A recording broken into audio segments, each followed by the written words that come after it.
41:34 நன்மையும் தீமையும் சமமாக மாட்டா, நீர் நன்மையைக் கொண்டே தடுத்துக் கொள்வீராக. அப்பொழுது யாருக்கும் உமக்கும் இடையே பகைமை இருந்ததோ அவர் உற்ற நண்பர் போல் ஆகிவிடுவார். அதனால் ஒருபோதும் நன்மையும் தீமையும் சமமாகாது. நல்லதுக்கு போய் சொல்லலான்னு சொல்லாதீங்க, சமமாகாது. நல்லதுக்கு கோவப்படலான்னு சொல்லாதீங்க, சமமாகாது. உணர்ச்சியும் சமமாகாது. தெளிவாக தெரியும் நமக்கு, உணர்ச்சிகள்லாம் சைத்தானுடைய வெளிப்பாடு. அதனால் இது நல்லதுக்கு பயன்படுத்தினா சொல்லவும் கூடாது, நினைக்கவும் கூடாது. இப்போது நான் நன்மையை கொண்டு தீமையை தடுத்துக்கணும். எனக்கு தீமை வந்திருக்குது, நான் பொறுமை இறைவன்ட்ட கேட்குறேன், பாவத்துக்கு மன்னிப்பு கேட்குறேன். ஏன் அந்த சோதனை தொடர்ந்துட்டுருக்கு அப்படின்னு சொன்னால், பகைமை வெறுப்பு தொடர்ந்துட்டுருக்கு அப்படின்னு சொன்னால், ஒவ்வொருத்தருமே நம்ம தவிர நம்ம உணர்றதே கிடையாது. ஒரு கஷ்டம் வரும் பொழுது இந்த கஷ்டம் என்னால் தான் வந்திருக்குங்கிறத உணர்ந்து நான் இறைவன் பக்கம் திரும்பினேன்னு சொன்னால் எனக்கு பொறுமையும் கொடுத்து தெளிவையும் கொடுத்துருவான், அது சமாதானத்தையும் கொடுத்துருவான்.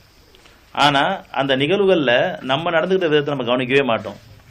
நமக்கு எதிர்த்த மாதிரி அது மனைவியாக இருக்கலாம், அல்லது நண்பர்களாக இருக்கலாம், அல்லது கணவனாக இருக்கலாம், அவங்கள மட்டுமே இவங்க இப்படி பேசலாம் அப்படிங்கிற எண்ணத்துலாம் இருப்போம். இவங்க செஞ்சிடக்கூடாது, என்னை விட்டுட்டு நான் அங்கே புறப்பாறையில் பாரு, அகப்பாறை நான் வரல, புறப்பாறையில் பார்த்து அவங்கள பற்றியே பல பேர்ட்ட புறம் பேசிட்டு இருக்கிறேன். தொடர்ந்துட்டு இருக்குது சோதனைகள், பயமே வெறுப்பு அதிகரிச்சுட்டு இருக்குது. அப்போது அந்த தீர்வு அவனுடைய தீர்ப்புக்கு பணியான் காரணமாக கிடைக்க மாட்டேங்குது. இப்போ நம்ம எல்லாமே நமக்கு ஒரு கஷ்டம் வரும்போது உடனே இறைவன் திரும்பி இருக்கு.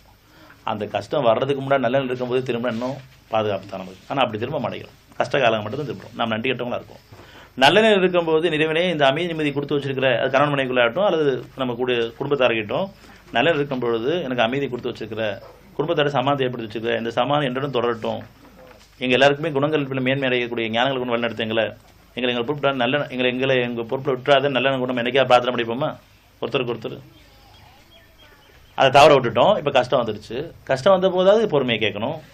அதில் என்னுடைய நிலையை நான் கவனிக்கணும். நான் இப்படி பேசிடக்கூடாது. எனக்குள்ளே படித்த நான் பாஸ் ஆகிருக்கணும், நான் பாஸ் ஆகலை, ஃபெயில் ஆகிட்டேன். உங்களுக்கு புண்ணியத்தை சம்பாதிக்கக்கூடிய ஒரு வாய்ப்பை அமைக்கிறான். பொறுத்து சரிச்சு மன்னிக்கிறது நல்ல குணம், அதில் புண்ணியங்கள் இருக்குது. அது கணவனுக்கு அமைக்கிறான், மனைவிக்கு அமைக்கிறான். யாரும் அதை பயன்படுத்த தயாராக இல்லை. நம்ம எல்லாமே பேசுகிறதுல தெளிவாக பேசிடுவோம். வாழ்க்கைன்னு ரொம்ப தவறக்கூடியவங்க தான், அதில் யாரும் மறுக்கிறது கிடையாது. எல்லாரும் பேச்சை தெளிவாக பேசக்கூடியவங்க தான், ஆனால் கேட்கக்கூடியவங்க தான். எனக்குன்னு ஒரு சோதனை வரும்போது நம்ம எல்லாம் தடுமாறக்கூடியவங்க தான் நம்ம இருக்கிறோங்கிறது அந்த பணிவாக நமக்கு இருக்கட்டும்.